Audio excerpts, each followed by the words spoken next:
Hey, if you're new to my channel, my name is Meredith Oram, and I am an anti-diet nutritionist at Love Yourself Towards Healthy. Be sure to like and subscribe so that you can keep up to date with how to live a diet-free, intuitive life. Okay, so today we're talking about how to start intuitive eating. You may have heard of this term, maybe you feel intrigued by it. It sounds pretty interesting to ditch the diet and the exhausting routine of following food rules. But there's a huge pause there because you recognize, wait a minute, if I stop with the diet rules, then it's up to me to decide what I'm going to eat. And I'm just going to eat junk food all day.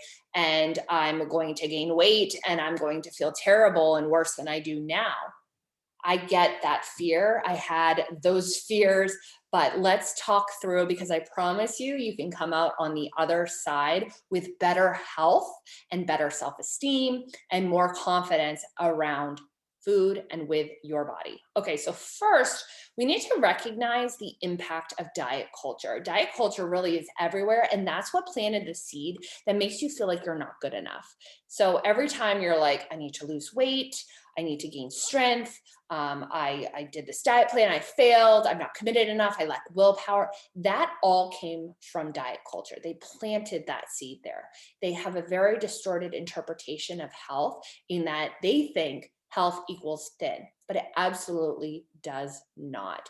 By that definition that they hang around, they're ignoring the fact that your actual physical health is based on your organ functionality, how you feel, your digestion, your blood work, your cholesterol levels, your hormones, your ability to sleep well, to feel energized. Like there's so many other factors, including joint mobility and even just your five senses working properly. There's so much more to physical health than your actual appearance. So trying to follow dieting rules and meal plans and specific day workouts, that's what causes all this stress and anxiety and self-shame, which then creates an issue within our mental health. And if you're feeling that all the time, that stress in your mental health eventually negatively impacts your physical health. So really by that, diets cause more issues to our overall wellness than they do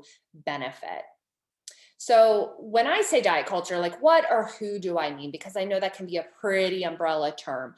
I mean the obvious ones like diet programs, Weight Watchers, 21 Day Fix through Beachbody, Noom, Optavia, Jenny Craig, Nutrisystem, Atkins, any of those like really obvious like word diet, and we don't even pretend otherwise.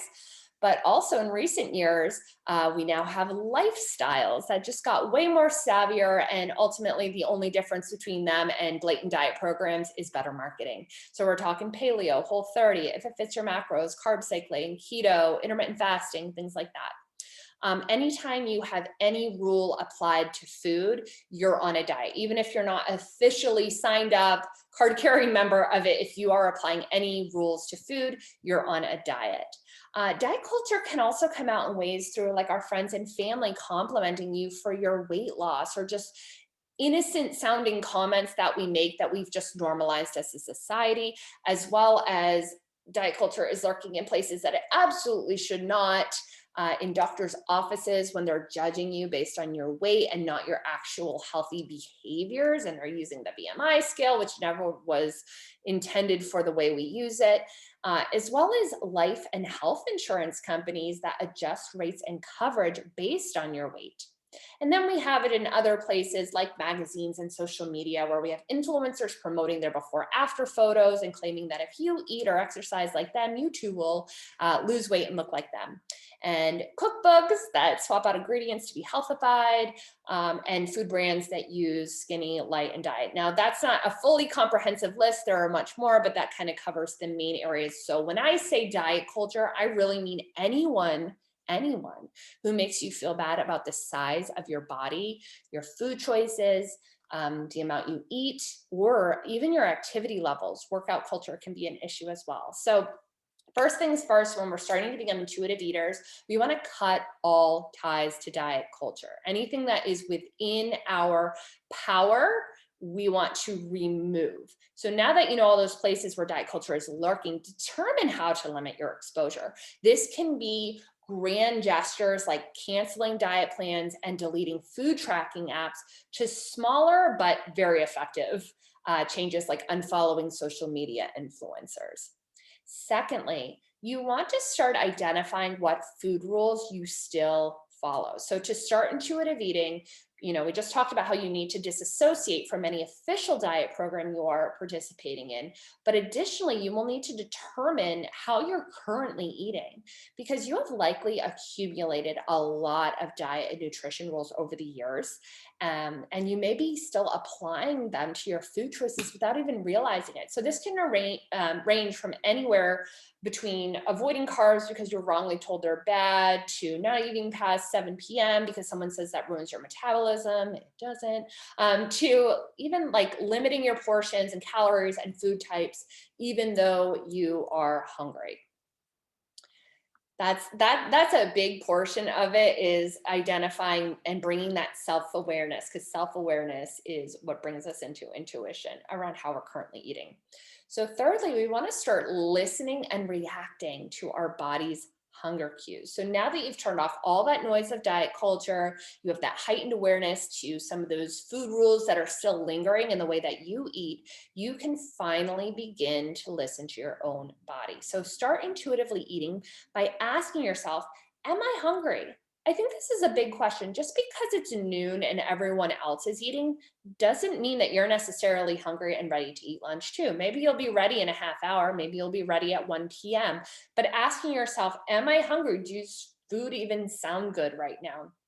The second question, what am I in the mood for? I love this question because diet culture does not at all allow this to be. Do I want something crunchy, soft, sweet, sour, savory, hot, cold? There's so many factors. And I think this question is so powerful too, because it's getting you to ask yourself, like, what do I want? Because your body is so amazing. And not only is it going to be like, oh, crunchy would feel really good right now, your body develops cravings based on nutrients it needs. So I think just to quickly address when you're like, no, I'm just gonna, if I do intuitive eating, I'm just gonna sit there with my hand in the chips all day, sitting on the couch doing nothing.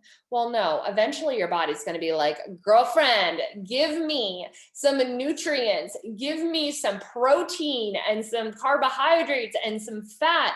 Like, your body will tell you its number one priority is to protect you. And it will do that by ensuring that you are getting a wide variety of foods to fulfill its nutritional needs so that you can thrive and feel your best.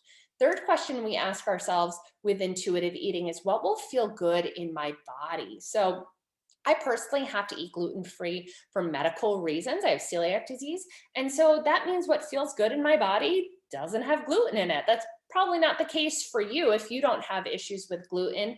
And so what feels good in your body may be different than what's in mine. Maybe you have a lactose intolerance, and so you have to stay away from dairy, whereas I get a I get great energy and I feel satisfied, and my body does great with dairy. I do not have an issue with digesting it. So that's how we're starting to uncover what foods help us feel our best. And I will tell you, I have enjoyed chips frequently throughout the week, but it doesn't make my body feel that great. So I don't have that many. The salt just kind of affects me and everything. So while I still enjoy it regularly, that's not my go-to when I want something that really feels good and nourishing in my own body.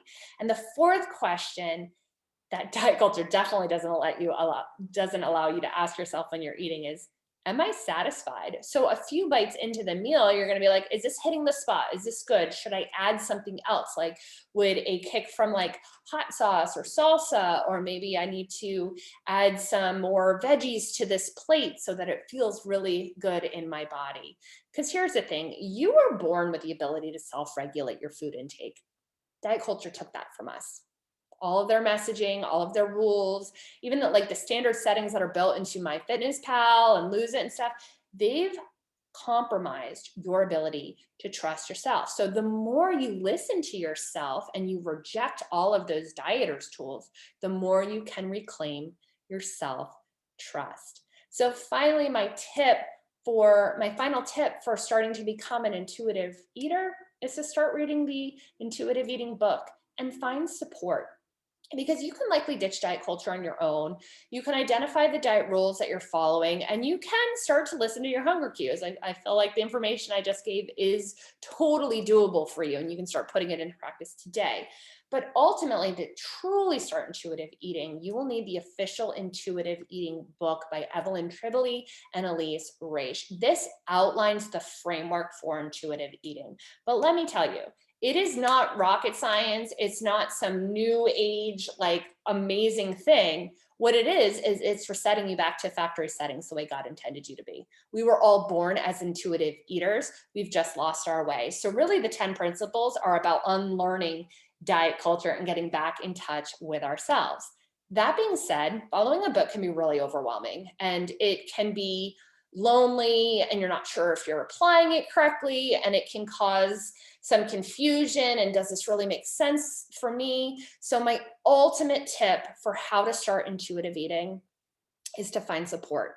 Work one-on-one or in a group coaching program with a nutritionist who teaches intuitive eating and is informed in health at every size. So an anti-diet nutritionist like myself will offer unique guidance specific to your personal history with dieting and disordered eating. So personally, when I work one-on-one with clients, I oftentimes will even rearrange the order of the 10 principles as needed. It helps craft a journey that flows best with my client's pace and readiness. So if you've heard all that and you're like, okay, I'm considering it, I still have fears about gaining weight, but ultimately I know that I need to live a diet-free life in order to better my health. Well, why don't you schedule a free 15-minute phone call with me, and we'll see if we're a good fit. I can help you brainstorm some ideas to help you individually start today. But I can also tell you more about my one-on-one coaching as well as my group coaching program. So click the link below to schedule a call today. Thank you so much for listening. I hope this was valuable for you. And if it was, be sure to like and subscribe and come back so that you can live a diet-free life.